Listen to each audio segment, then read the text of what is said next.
Set.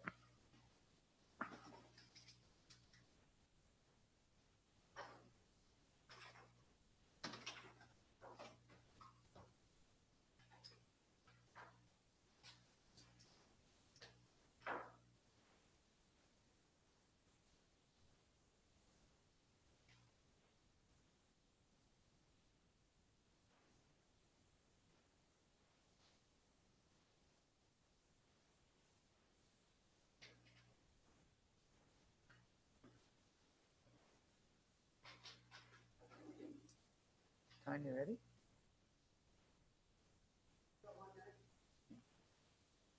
Are we ready to, are we live on TV?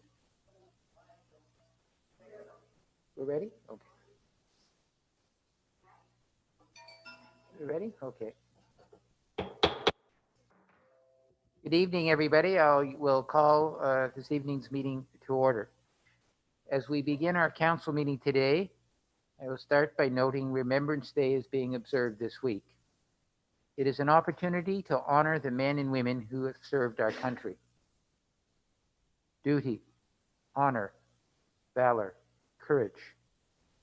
These are principles to live by, and for many of those who served, to die by. We owe those who served a debt of gratitude we can never fully repay. But what we can do, what we must do, is to never forget their sacrifice and service. This year, one of the additional things we need to do is to recognize that just as our veterans protected us, we must now protect them as we observe Remembrance Day in the time of COVID, and that we need to adhere to public health guidelines. As we honor our veterans, let us never forget.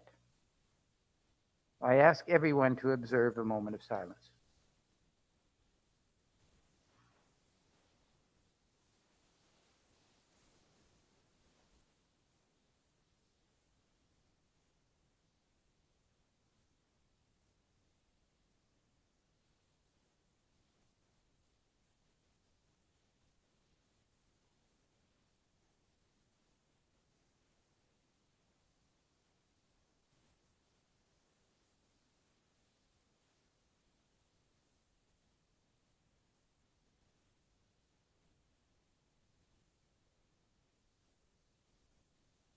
Thank you. Members of the public, staff, presenters, and members of council, please be advised that meetings are broadcast and recorded and made available on the internet. Colleagues, is there any declaration of pecuniary interest? None noted. We'll go first to two sets of minutes. We have the minutes of October the 27th and the minutes of November the 3rd. Anybody? Donna, move both of those. Okay, seconded by Anita. Any comments? All in favor? Those are carried. We will now go to a public meeting regarding a stop up and close order. A public meeting is being held today to enact the bylaw to stop up, close, and dispose of a portion of the Arnott Street road allowance deemed surplus to the township's needs and sell to the abutting landowners, Kevin and Denise Noonan. The subject property is located directly in front of 193 Arnott Drive and is approximately 107 feet by 70 feet. Council will recall that the subject lands were deemed surplus in February of 2020. Are there any proponents to the application to speak in favor of the proposed disposition of the land? We do have the applicant in attendance. He may wish to say a few words. Would you like to say a few words, sir or madam?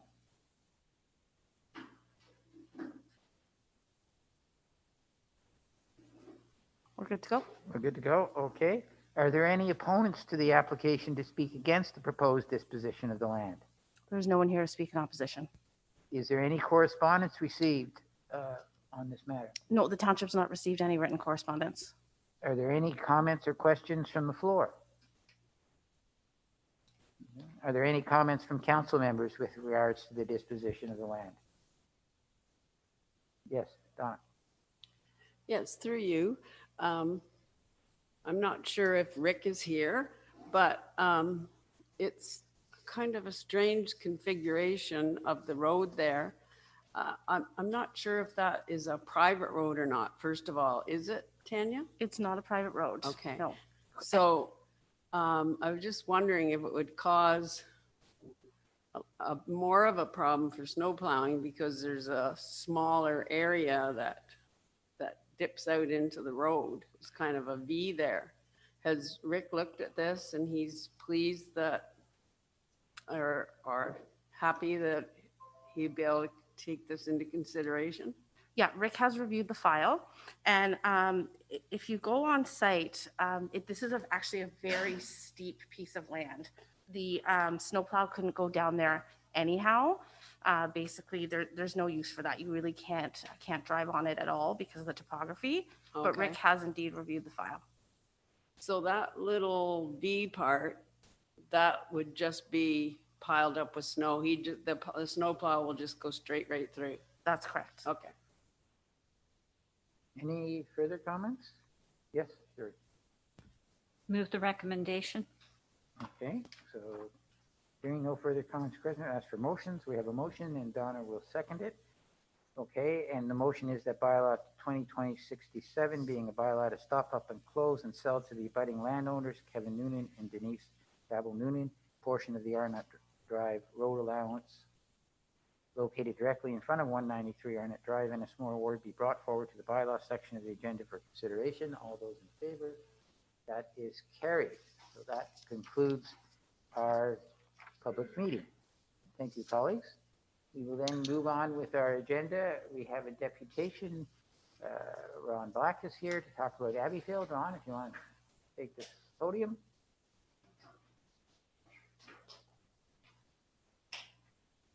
Thank you, Mayor Mitchell, Deputy Mayor Stennis, and Council for the opportunity to come tonight to present our proposal. I'm not going to talk a lot about Abbeyfield. I think we've been in front of you enough times to understand the concept of an Abbeyfield, providing seniors with the balance of privacy and companionship and security in a communal type home. Each Abbeyfield is incorporated without share capital. The not-for-profit social enterprise. Its own society formed by a group of local volunteers that initiate, support, and guide the operations of the Abbeyfield House through a volunteer board of directors. All of the houses are affiliated with Abbeyfield Canada and are bound by its policies and guidelines. Abbeyfield is growing internationally.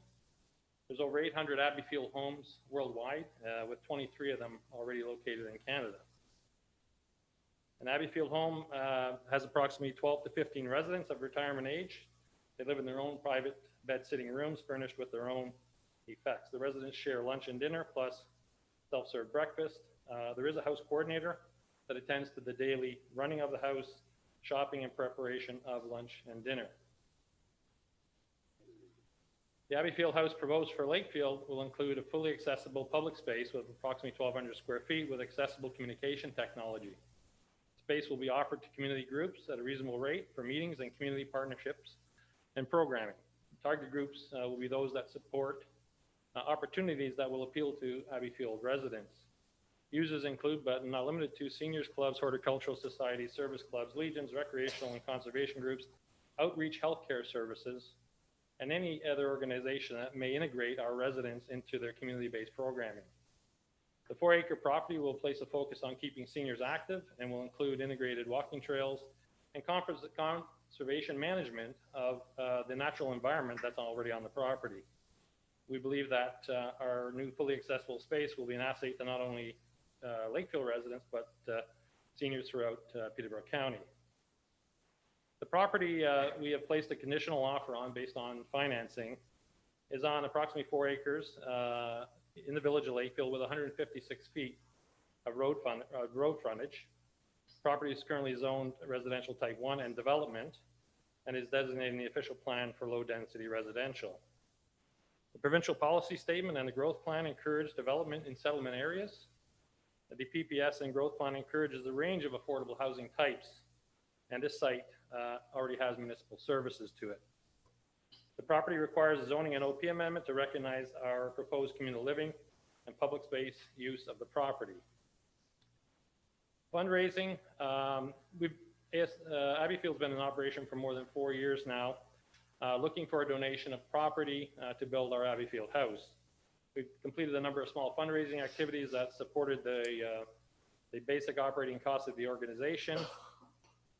In August of 2020, we did receive a $15,000 grant from the Investment Readiness Program that was done through the Community Foundations of Canada.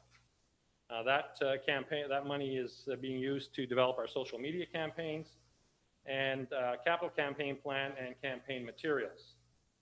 The current COVID-19 challenges has limited most fundraising and capital campaigns in the community, so likewise no public fundraising really has happened in 2020 for Abbeyfield either. Abbeyfield feels that there's a greater potential for a successful capital campaign once COVID is under control and we have completed the public planning process. Once we establish a site plan and building design that we can share with potential zoners, we feel that we'll have a much more successful capital campaign at that time. Financing, initiating projects by not-for-profits such as ours are often challenged because of financing conditions put forth by many financial and taxpayer-supported institutions. This is why our focus in the past 4 years has really been trying to get a property donation. We've contacted several organizations such as CMHC and Infrastructure Ontario, and basically all of them require that the not-for-profit group own property before they will consider grants or funding construction costs for a project.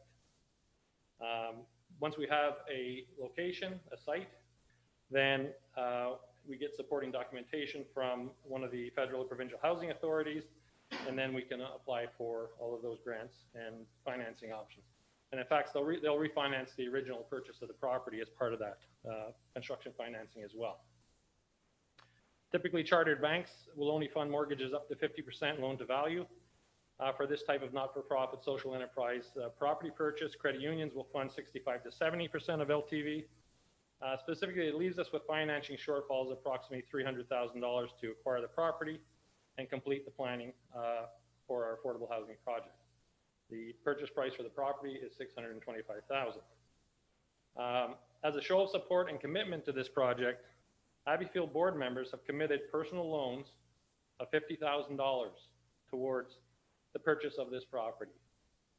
Our board of community volunteers are leading by example and putting their personal resources in place to move this project forward. This is a unique opportunity for Selwyn Township and Peterborough County to support a key initiative and clearly an emerging need in the county, seniors housing. We believe that smaller scale affordable housing projects like Abbeyfield can be replicated in other rural parts of Peterborough County, primarily because they don't need serviced lots necessarily. The home is about 10,000 square feet, and we have houses in this community that are single family dwellings that are bigger than that. So you can certainly do this type of project all over the county. You're never going to get a 200-bed facility built in unserviced land anywhere.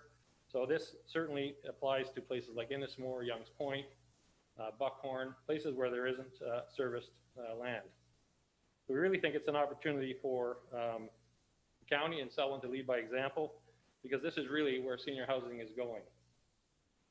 An Abbeyfield house will afford county seniors the opportunity to improve their quality of life by remaining close to friends, families, healthcare, and local services they've come to trust. They won't have to move into Peterborough. We are hopeful that Selwyn Township and the County of Peterborough councils will become leaders in supporting the emerging needs of affordable housing for seniors in Peterborough County. There have been a number of local examples of municipalities helping to move social enterprise projects forward with financial assistance in the form of loans and donations. The county was a significant investor in helping the Mount Project in purchasing the site on Monaghan Road for a new affordable housing project. More recently, the City of Peterborough is providing Habitat for Humanity with a refund of $859,000 in refund in fees for their new condo project in the north end of Peterborough. Selwyn Township has also been very supportive of local businesses by providing $250,000 in grants through Community Futures, which I'm part of, to help with reopening Selwyn businesses during COVID. I applaud council for that wonderful move. It's been very well received. Selwyn Council motion from our presentation in July for a donation of township-owned land concluded with a resolution. I've got the resolution here, and I don't need to remind council that the resolution was very positive. We felt that it was very appropriate. The last part of the resolution says that you will help us if we find a piece of property. So this is our ask for some help to get this piece of property purchased. We respectfully request that both Selwyn Township and Peterborough County councils, and I'll be making the same presentation to County Council next week, consider providing Abbeyfield with a short-term, 2-year low-interest loan of $100,000 each to support the purchase of our proposed Abbeyfield Lakefield site. Your short-term loan will help Abbeyfield secure the larger financial institutional financing that we'll need to complete the property purchase and allow this important project to move forward to the next stage. The house that is on the property will have rental income. It's a good property, so we feel that I've done a cash flow analysis, and there's clearly enough revenue coming from the house to support any financial obligation that we might have from purchasing the property. That's the end of my presentation. I'll take questions if you have it. Thank you very much, Ron. Anita?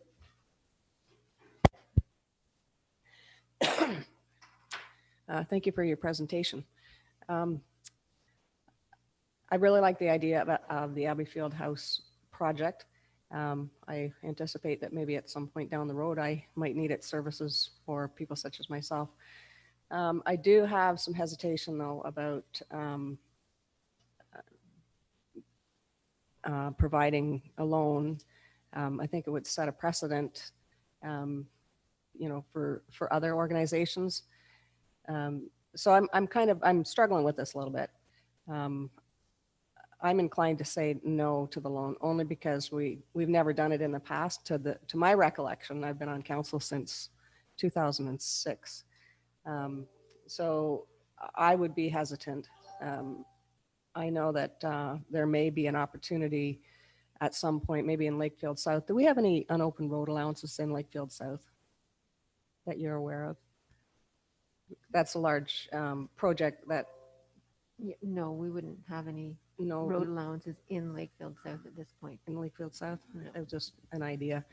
But I don't know. I can't see my way clear to authorize a loan of this type just because it would set a precedent. And it has nothing to do with the project. I think it's an excellent project and is definitely needed. I just, I wouldn't want to be in a position where we're setting precedent for other organizations.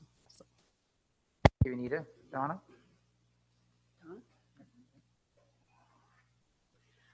Thank you for your presentation, Ron. And first of all, I'd like to compliment you and the committee for all your hard work. And I agree with this project wholeheartedly in principle, but the loan does concern me. I do not feel that it would be prudent for council to consider it. First of all, because there's too many variables and uncertainties regarding the ability for the process to move forward in a timely manner. Council has not seen zoning bylaw amendment details or official plan amendment details. We're not certain with the current zoning if you could actually start to rent. There are also numerous studies could be requested before you start business, possibly a traffic study, environmental impact study, hydrogeological study, just to name a few.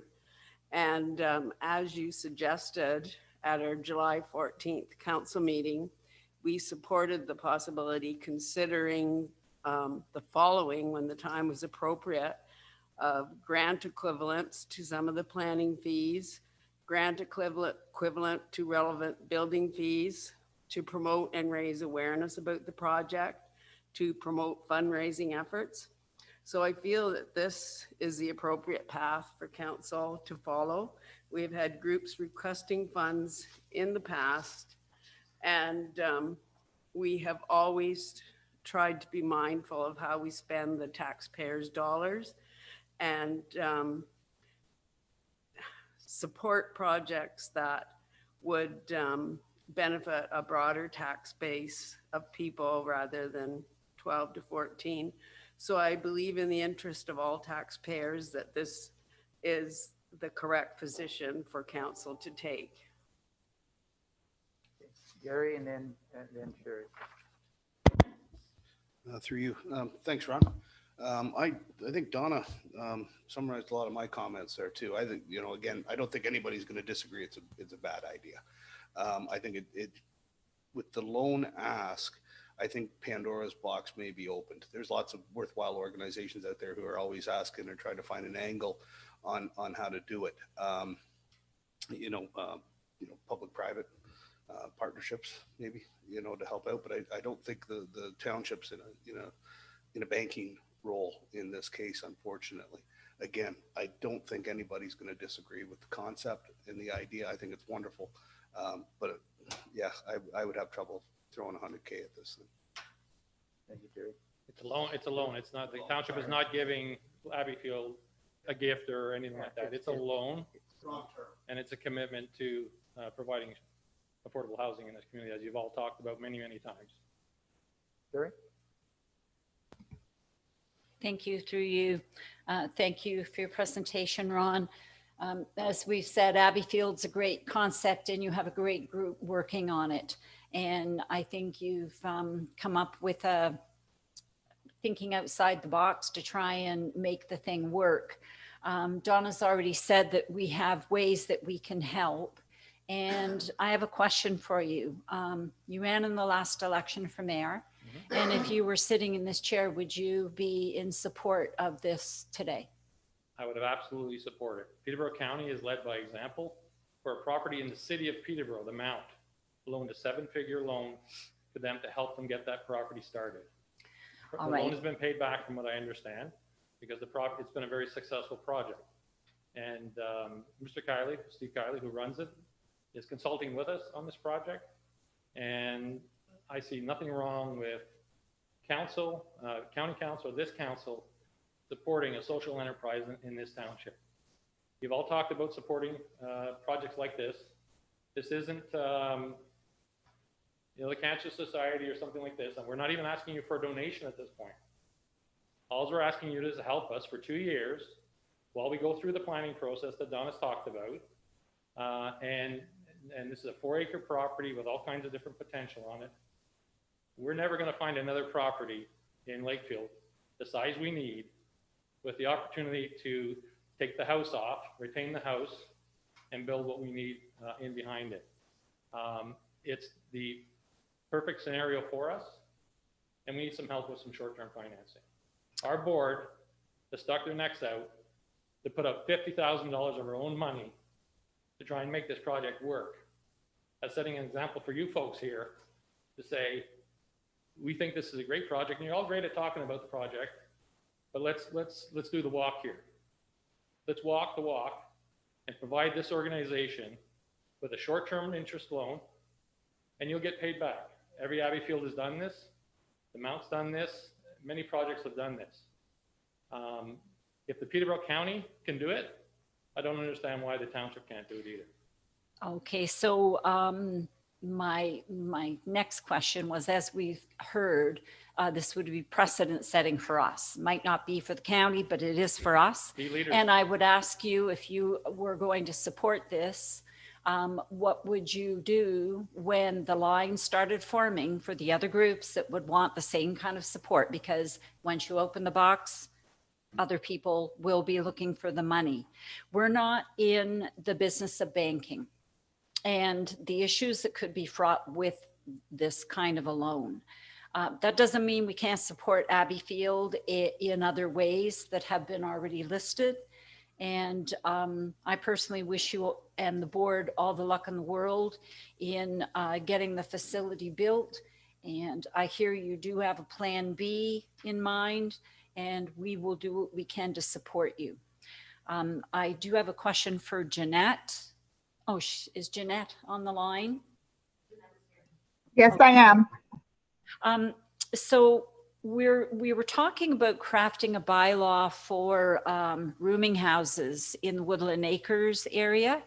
And I want to make sure that we won't end up capturing the Abbey Field type of facility in it, because it would be similar to a rooming house where you have people living in separate bedrooms, but they would be coming together to a common area for food.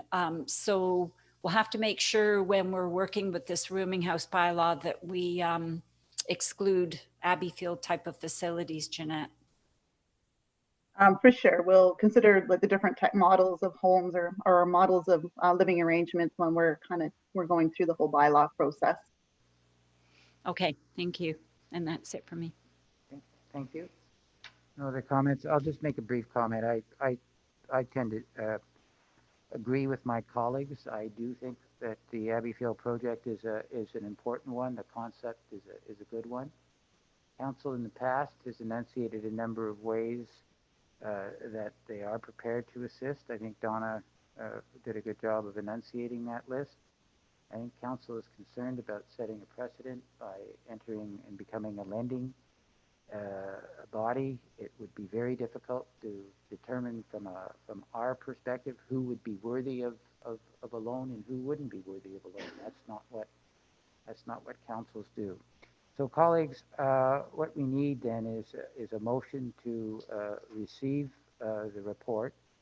I think the motion should include an expression of support for Abbey Field. It should point out that there are a number of vehicles that we're prepared to use at the appropriate time, but that the council is not prepared to consider a loan at this time. I need somebody that would move something like that. Donna would move that. Rita would second that. Okay, Donna, a recorded vote, Madam Clerk.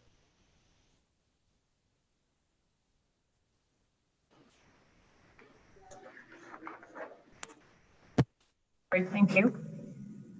Councillor Heron, Yes. Councillor Locke, Yes. Mayor Mitchell, Yes. Deputy Mayor Senes, Yes. Councillor Valentine. Yes, and did you hear that? I wanted to hear the motion that you actually have crafted. Oh, sorry. No, I didn't hear that, Donna. Pardon me. So I'll just reiterate it.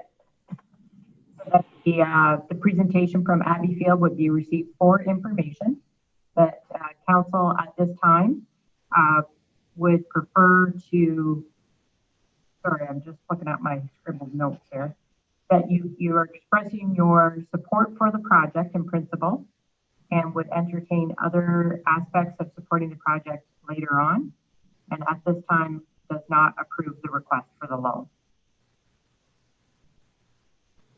What was the last sentence? At this time? No, not at this time, that council does not support the request for a loan. Okay, thank you. Yep. Okay, that's carried. Thank you. Thank you, Ron. Yep. Okay, colleagues, we will now move on to staff reports. Question period. Any questions? None that were registered, correct? We asked people to register questions before? We don't have anyone. We don't Thank have you. any. Okay, so there's no questions for question period. Municipal officers and staff reports. Mike is back with a response to some public questions that were asked. I don't was it last meeting or the meeting before? I can't recall, but two previous. Okay. The floor is yours. Or Janice, did you want to introduce it? Okay. Through you, Mr. Mayor. I'm not sure if you want me to read each of the questions, if that's council's wish. But in overall, there was quite a bit of interest, and we had received some questions previously and got through as many as we could that night. Obviously, there was a few more after that. There's been a few meetings on site. There's been lots of walking. There's been a little bit of social media activity. So it is a subject which is getting a lot of talk, and certainly something that has, back like it did back in 1995, a lot of community interest. In 1995 was the last time a report was done to discuss the future utilization of the campground. And at that time, it was decided to scale back the number of campsites so that the green belt was established, and that largely the same operation through a third-party private operator was going to be the direction. That's where we've been with a third-party operator. I think it's very clear to see that they made a mistake in not consulting us when they were doing some work on site, doing some improvements that they did have permission from going back to 2017, but took liberties that were completely unacceptable. As soon as we were aware of them, we got down there, and most of the questions are around that. Assurances, looking for us to talk a little bit about the future and what the future utilization of the campground or Hag Point campground would be. It's very difficult for us to know without doing a fulsome report and study involving stakeholders, involving the community, and getting really good input. We certainly appreciate council supporting giving the operator notification that their two-year window in their contract or in their agreement is being exercised, and now we have that 2 years to prepare to see what is the best future of the campground. Trying to think of sort of the most noteworthy of any of these questions. I think they all certainly are equally important, but they really do stem around what was happening on that at the time of the trees being taken down. And as I said, we spoke directly and sent a letter following the several on-site conversations to assure that nothing further was happening. And I know we continue to be down there, work with them. It's a time of year when we would be working there a great deal anyways because of leaf collection and because of ongoing maintenance in the fall. And fortunately, the weather has cooperated and we've been able to get everything done. Because when it was freezing up, it looked like it was going to be very challenging to get everything done and picked up. But I was down there again today, and it looks in very good shape. Okay. So if I could, just before I turn it over to council members, so what you're doing with this report is very narrow in the sense that you're just simply answering the questions that were asked at the last council meeting. So will you, I know you've done the report, but will you send correspondence to the 3 or 4 people? I can't remember. I think there's 3. Okay, so we will do that. Okay. Yeah. Second thing is, just so that everybody understands that I think it's next week, there will be a report being tabled at council that will talk about the future of that area and how, with a number of options, and then council will have an opportunity to discuss that and to format how it wants to reach out to the community to engage the community in their perspective and their ideas. correct? As part of the service delivery review Yes. on the 16th, yes, that is correct. Okay. It is, there is a section on that. It is an overview, obviously, because it's a service delivery review of the whole department. But that is definitely one, it is its Yeah, own subject. the point I'm trying to make to everybody, especially the public, is that we're not going to engage in that particular conversation. We're going to be engaging in that conversation next week. But I don't want anybody to think that we're not doing it. It's just that we're going to do it on the 16th in a special council meeting where we will get that report and we'll have an opportunity to have a fulsome discussion at that time. Tonight is just simply, you've gone out of your way and appreciated it. It was comprehensive. I think it was 9 pages in the reply. So we appreciate the detailed work that you've done in providing an answer to our ratepayers. So is it the council? Yes, Sherry? Move the recommendation. Let's get a seconder and then I'll go to you for questions. So Donna's going to second and then Anita's got a question. Okay, so this is with regards to the little blue area on the diagram. I think that's where the 5 sites is one of the things that prompted a lot of these issues. Is it the blue part on the diagram that's the 5 sites?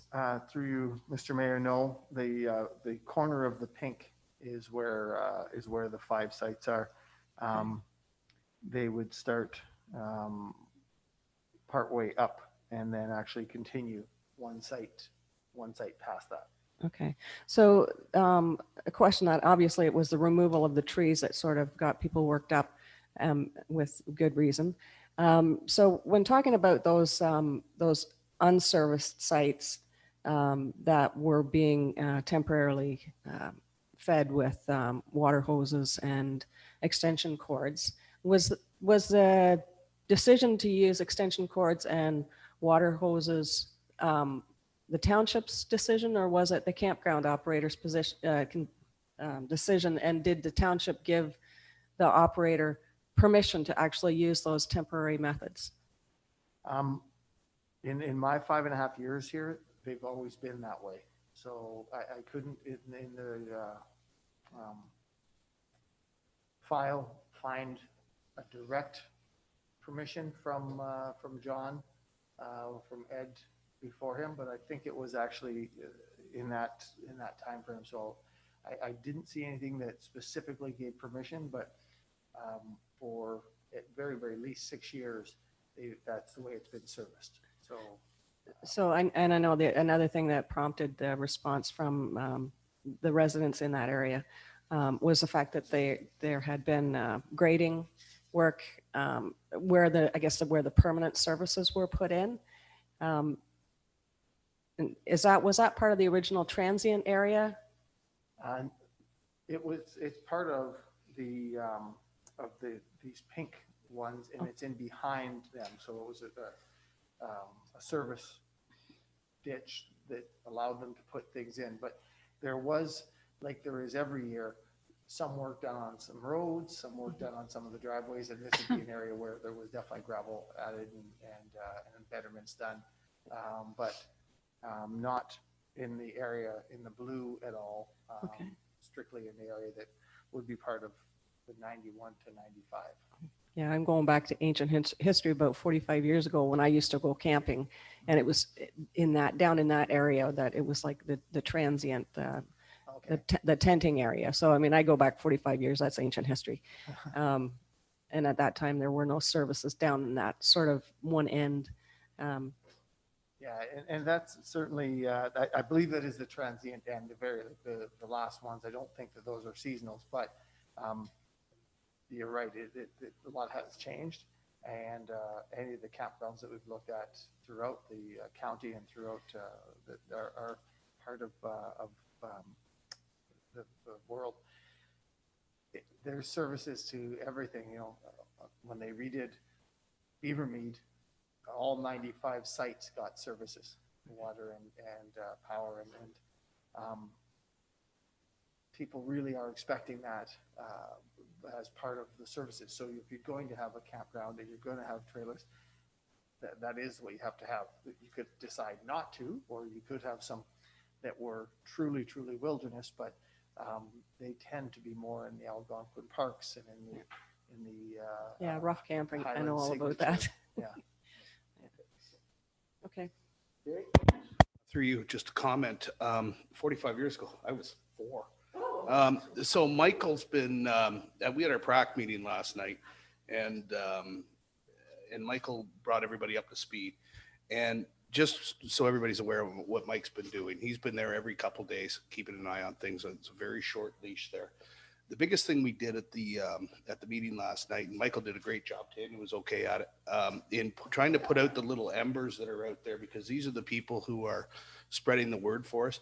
They're out there in the public too. So as Mike said last night, there's a lot of information and misinformation out there, some intentional, some unintentional. So I think Mike put his foot down pretty good last night, and we were able to convey that message through to them in the hopes that that will now spread out out into the public. Again, like Mike said last night, with the social media, there's no filter, there's nothing you can do, right? So you got to sometimes you got to take your lumps, as Mike has as well. So just so everybody's aware that Mike's on top of this thing, Mike's doing a bang up job. Thank you, Jerry. Donna? Yes, through you to Mike. I want to go back to that turquoise area that Anita mentioned. I'm still a little bit confused about it. What is different about that area than the pink area? Through you, Mr. Mayor, that is a camping area. That is very much a tenting area, and it's overflow for high use times, largely long weekends, and that's the area that we share revenue on outside of their standard contract. So they pay us for all the other areas that are part of the contract. Then we split 50-50 on the revenues on those transient sites. So any money that comes in there. So it's not to scale. It really is, that's been there since 1995. That was part of one of the areas that was established when they took away the whole green belt and the whole riparian sites. But it very much, if you went down there, you'd be able to see the difference. It's immediately adjacent to the trail and very much camping style sites. And is it closer to the water than Yes. all the other sites? It is. but It's there's it's still- on the water side of the trail. That is correct. So then it goes water side of the trail, and then the marshy area that's been naturalized. So it's quite built up. You wouldn't be able to just walk right into the water there. You'd have to go to the beach because it's been naturalized and rehabilitated the whole way so that your runoff and your erosion and your habitats are all established. So then, sorry to be a little thick. So that is where they have run the hydro and the water lines to that number 5 area, the turquoise area? There are hoses and extension cords there as well, but it was actually in the pink area, the pink area closest to the blue, second closest to blue, where they had been for a long time and had transient trailers in there and more of a trailer than the trailer park than the campground, where blue is definitely a campground. Okay. But yes, there's hoses and extension cords there. And there is, going from back in 1995, there still is one outlet there that's been there for 30 years. Well, not quite 30 years, better part of 30 years from when there used to be. In 1995, that's when all those sites came away, right on the water. But there used to be sites there that would have gone right to the water 25 years ago. So in your opinion, are these hoses and extension cords even safe? If they're not ideal, we certainly, that was one of the reasons that we considered their request, because they were going to pay for it and they were going to make it much safer and much better for everybody, from a tripping hazard all the way through to loss of service, or potentially, if somebody ever cut a cord, you would have live electrical there.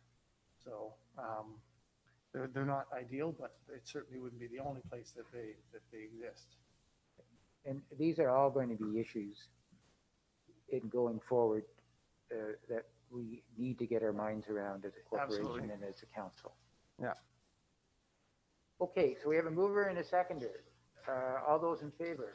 That's carried. We now go to consent. Thank you, Mike. We now go to consent items. Who would like to pull any items? I am going to ask for, if I could ever find my notes here, 5A. Anybody else?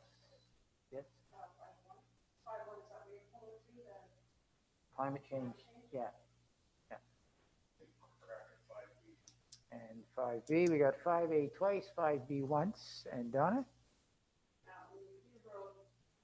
The Peterborough County report, I have a 11E. That must be, I'm not even sure where it is right now, but it's about the leaf and yard waste, discussing that. And maybe it's, I have to open it up. I don't know why I wrote 11E, but 11E, we don't have on the agenda. no, I know. So I'll let you know. Okay, well, we'll deal with this. Well, you're looking that up. So we're going to start with 5A. Anita, why don't you go first? Because you may be covering some of the things that I had. So. I wanted to make a comment. It looks like a really extensive report, and my eyes were kind of crossed when I was reading it, and I thought this is kind of confusing. And but I'm going to have to take some time to really try to figure it out. But one of the questions I had that's talking about, I think it's called province coefficient. What's it called? Now I can't find it, what the word is. Something to do with the province, and I think the word was coefficient or something like that. And I was just wondering what that meant. Hello? And I think it's referring to the mix of the hydro generation, what different sources that the province is using as they produce the hydro, right? Yep, sorry, can you hear me? Yep. Yeah, can you hear us? Yep. Yeah, through you. Yeah, so a coefficient for electricity is what it will translate into carbon terms, which CO2. So that's what we use to measure GHG emissions. Every greenhouse gas, such as methane, kind of translates into a carbon equivalent. And for electricity, what the carbon footprint of electricity is changes according to the coefficient, which is based on the demand for electricity in the province. So if there is a higher demand for electricity in the province for typically reasons related to more heating and cooling degree days, extreme weather, so there's more of a demand for electricity across the province, that will bring up the coefficient for electricity and subsequently the GHG emissions for electricity. Okay. We'll delve into that a little bit deeper because my question was a little bit more general in nature. Okay. First of all, it is a very informative report, and I appreciate the work that's gone into it. What you're reporting is that our emissions have actually increased in 2018 and 2019. Part of that would appear to be volume driven. If we have more, if we have a requirement to put the plows on the roads for a longer period of time, or if our building and planning people are having to do more inspections because we're doing more things, that's a part of this. But I guess my question is, are there factors that are in our control that would allow us to work towards arresting the trend of increasing our emissions and try to get it back down to where we were earlier? Yes, so through you, between 2011 and 2017, we had achieved a 65% reduction, and you're right. In the last couple of years, we've declined in progress by about 12%.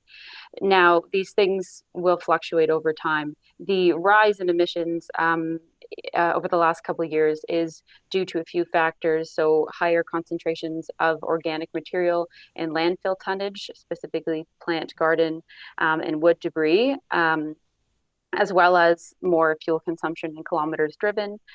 And because the provincial electricity coefficient for 2018 was higher than in 2017, which, as mentioned, brings up the carbon footprint of our buildings, streetlights, water, and sewer, all of which use electricity. So that isn't really so much in our control. However, definitely getting on. Paying attention to waste and the tonnage of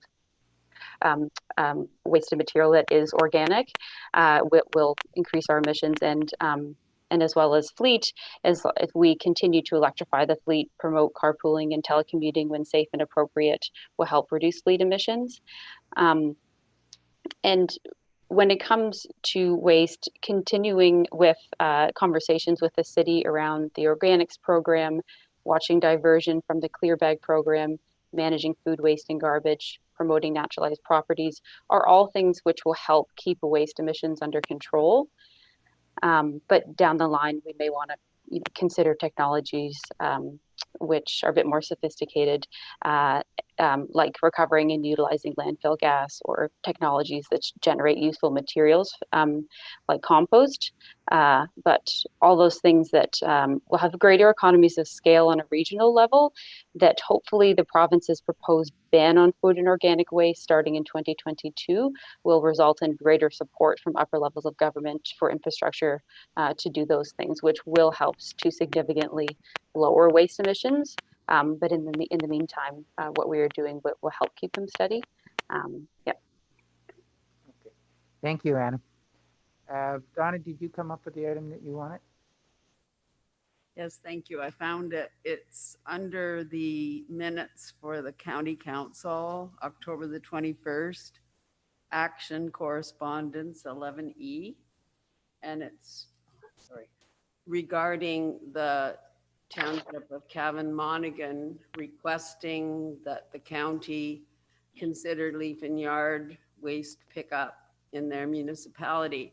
And I just wanted to make the point to our representatives that we do not have blanket pickup in our municipality. Like Ennismore, which I know the most, only has specific built up areas where they receive pickup. And I just would want to make sure that Cavan Monaghan did not get a better type of service than we are currently receiving. So And when that report comes through to you, just keep that in mind. okay, thank you. Yeah, because that's a report that will come back, which hasn't yet. But thanks for pointing that out, Donna. Okay, anything else? I don't. Oh, yes, sorry. 5B. Just quickly on 5B, we got a new dock in town here, and because the Olympics are coming up, I was in for a physical there to make sure I was good for all the events I wanted to participate in. And she's a young girl who's from Peterborough, who's going to be living in town. But I think the more important story, there's two important stories. One, Dave Rutledge, who's on his way out the door to retire or possibly do something else out west when he goes.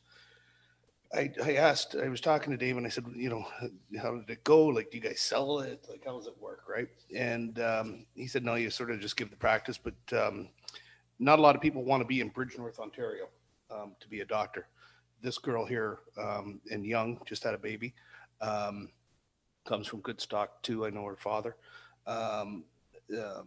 She wanted to be here. So Dave, in his infinite wisdom, made it as uncumbersome as possible for her.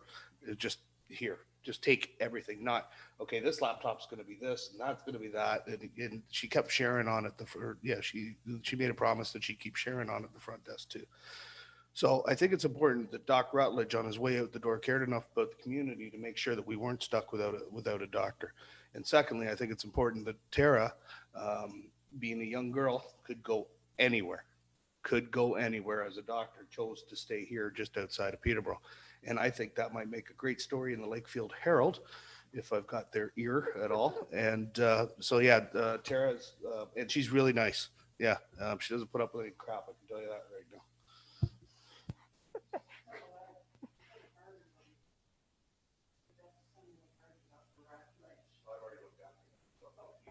Okay, good, thank you. So that completes that. So we need a motion to receive all of 5, 6, 7, and 8. Moved by Anita, seconded by Jerry. All those in favor? Carried. We have no petitions, so we'll go on to our portfolio reports. I'll start this time with Anita. I really don't have anything. Just a reminder that tomorrow is Remembrance Day, and the service in Lakefield will be live streamed on Facebook Live, and they're hoping for YouTube Live. It'll be very small, intimate service. So they're asking people, do not come for what would be a regular start time of 10 to 11. Come later after the wreaths have been laid, and just take time to think about, do your remembering.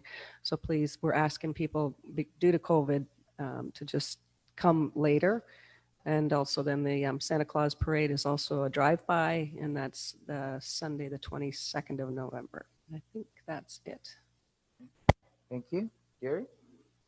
Public Works are still preparing for the winter season, doing the normal stuff they've been doing.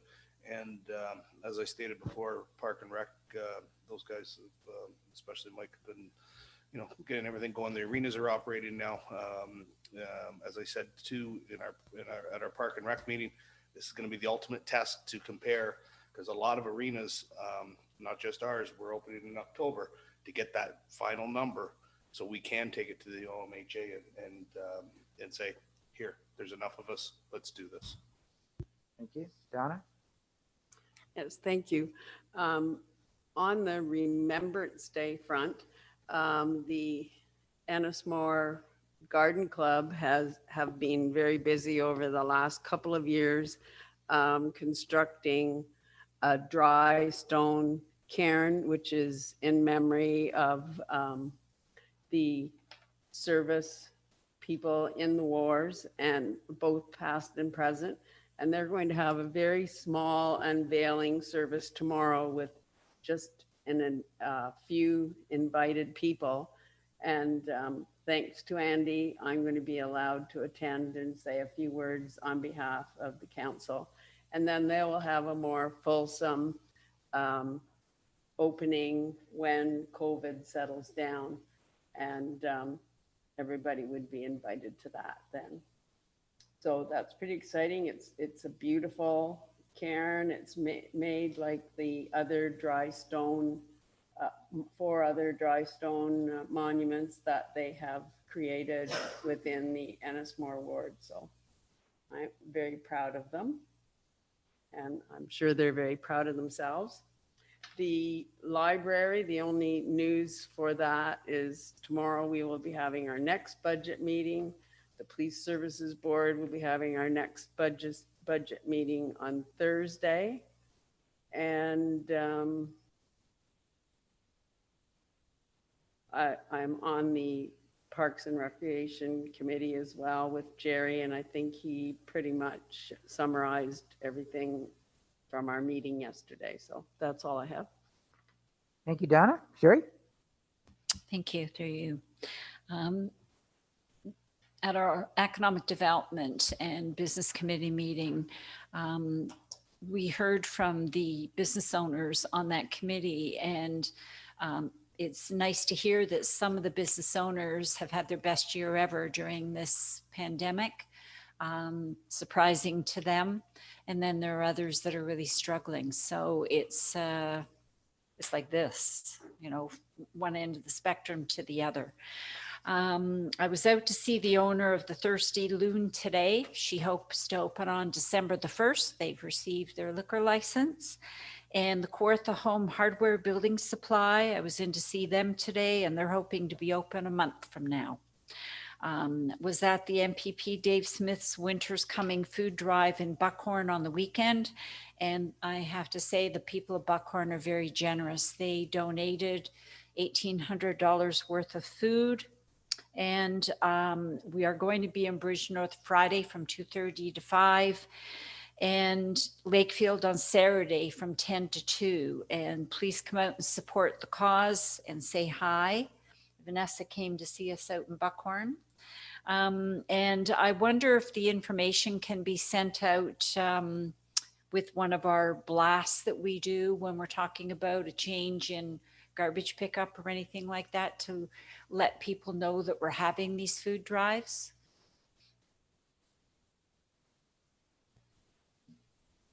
I'm assuming it already has been, but I will Uh, double check with the voice oh. in the other room. Sorry, yeah, I can just confirm it did go out in the November newsletter. And our staff here at the office have been collecting for the food drive as well.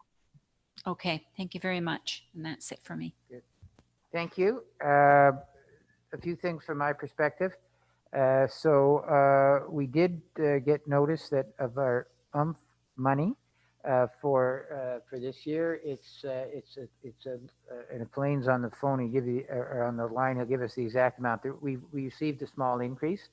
Colleagues may remember a couple of years ago we were really concerned about the sustainability of that particular transfer. So not only has it been maintained, but there's been a small increase, I think in the order of $14,000 or $15,000, $13,900 to be exact. Thank you.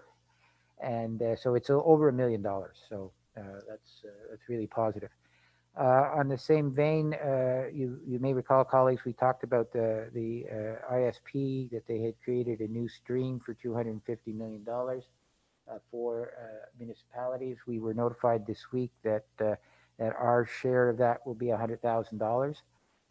And there is a list of eligible projects. I understand that staff will come forward probably at the time that we do our capital budget with some suggestions on the type of projects. Unlike a lot of infrastructure programs, the project has to be completed by December 31st, 2021. So it has to be something that can be done next year. So that will be coming back. As folks know, the provincial budget came down. One of the things inside that provincial budget is changes to the Conservation Authorities Act. There was a number of changes that have been put in there. We're still in the process of trying to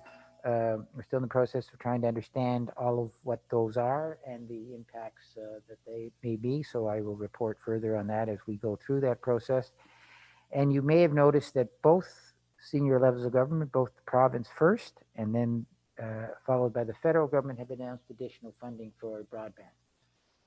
And hopefully, as you know, EORN is working on a project, and hopefully this will provide some funding. We'll see how that goes, but it's great to see both senior levels of government investing in what Dr. Tom Phillips refers to as the most important infrastructure initiative of our lifetimes. So that's my report. We'll go on to other new and unfinished business.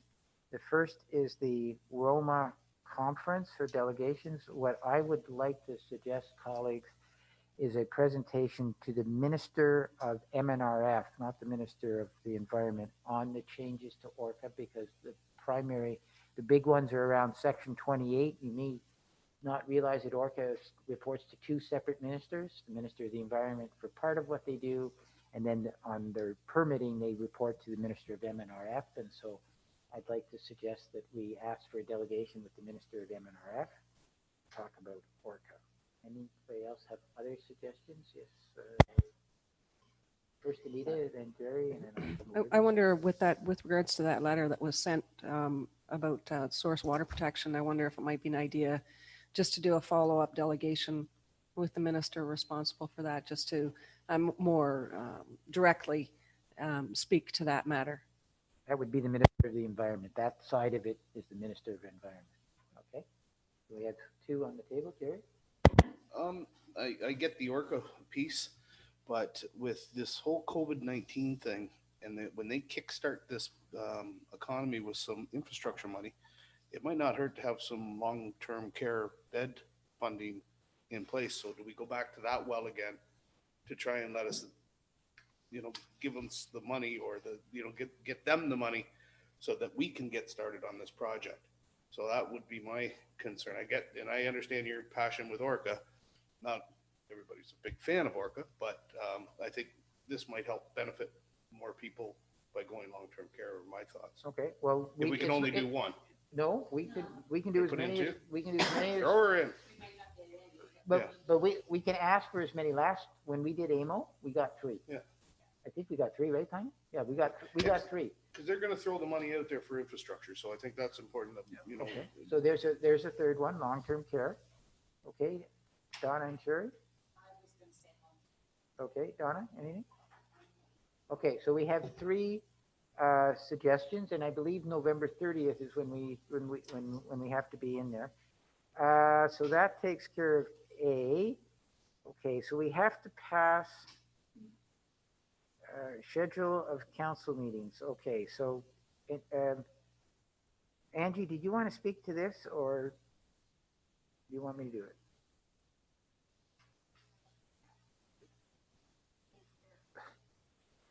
We're only hearing a faint echo. Okay, sorry about that. Can you hear me now? Yeah, we can now. Okay, very good. So we just need to schedule some special meeting dates.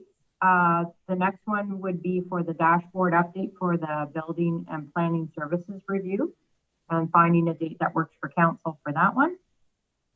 And the other meeting date would be to schedule the performance evaluation. This would be for the first meeting.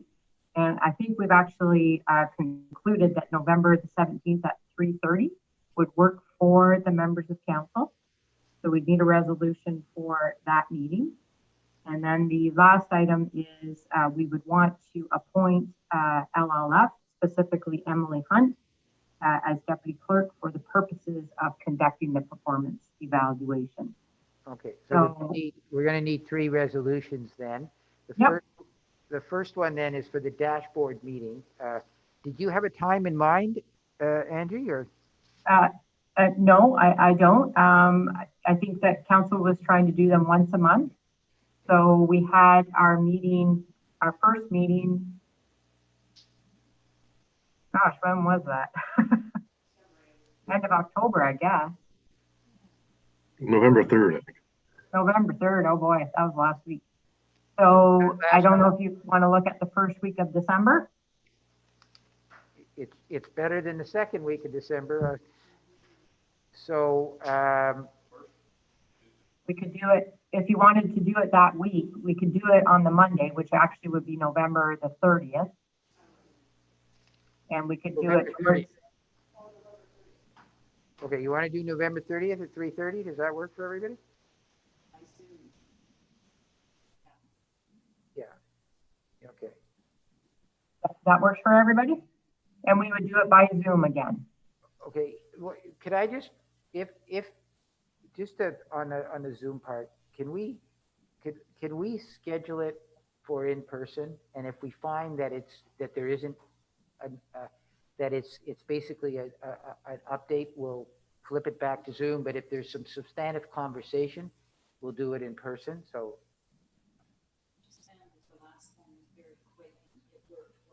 Well, and I agree. And if that's all we're doing, but if we're having to dig into something, I just want to have the option that we can go that way. Okay. So, yeah. So we'll need a motion for November 30th, 3:30. Moved by Anita, seconded by Sherry. All in favor? That's passed. We have to formally approve a special meeting November 17th, 3:30, 5:30. We've all discussed that, so everybody's on board with that. Somebody want to move that? That's Anita, seconded by Donna. All those in favor. And then thirdly, that we appoint Emily Hunt as deputy clerk for that meeting. Anita and Sherry, all those in favor. That's carried. Okay. Yep. What time is our meeting for this?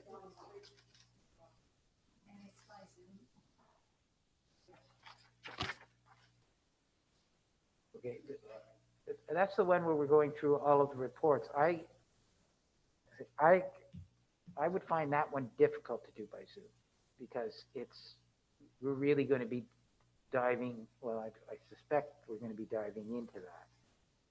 Now, I take it our presenters are remote, right? They're not. The presenters are going to participate remotely. And really the intention of the meeting is for them to present the report.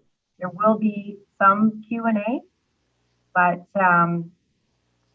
it's really, the intention is to present the report. So we wouldn't necessarily get into a lot of detail. We could bring that back later if we needed to for further discussion.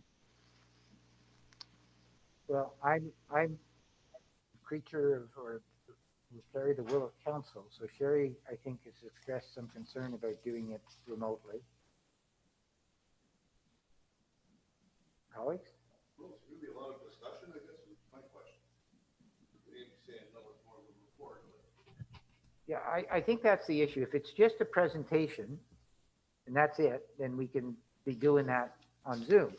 If we're going to engage in an in-depth conversation and a back and forth, then probably an in-person is better. So, Angie, if what you're saying is that all we're going to do at this time is get the report and maybe take a few clarifying questions, then probably that's a Zoom type meeting. But we're going to, when we follow that up, to have a discussion about what council's reaction to it is, that will require an in-depth conversation, and that will need to be an in-person meeting. Am I capturing council?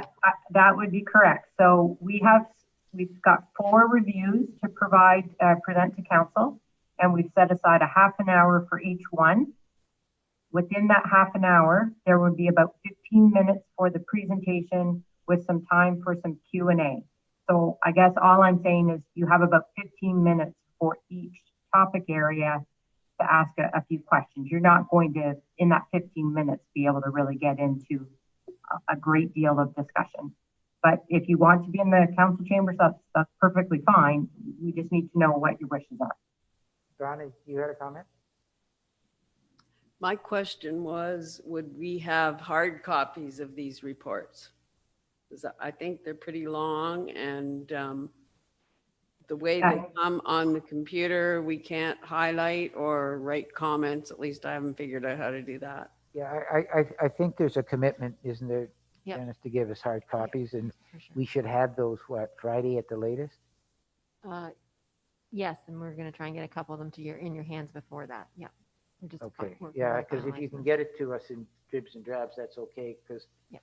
we can read, because 4 reports at, 40 pages apiece, that's 160 pages of reading. The sooner we can get that, the better, so.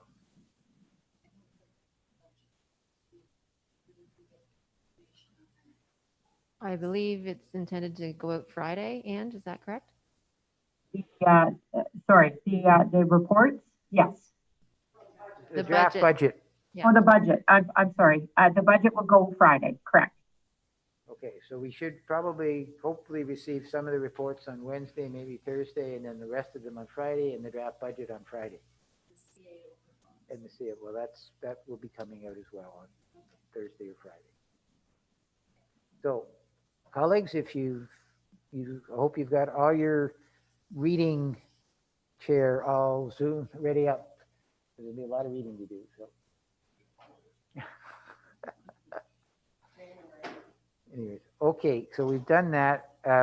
Because we're going to go into closed session, just maybe what we should do is pass the bylaws and the confirming bylaw, and then go into closed, so we don't have to No, but just do the bylaw. A and B can be passed, and we'll just wait until for the confirming once you rise from close.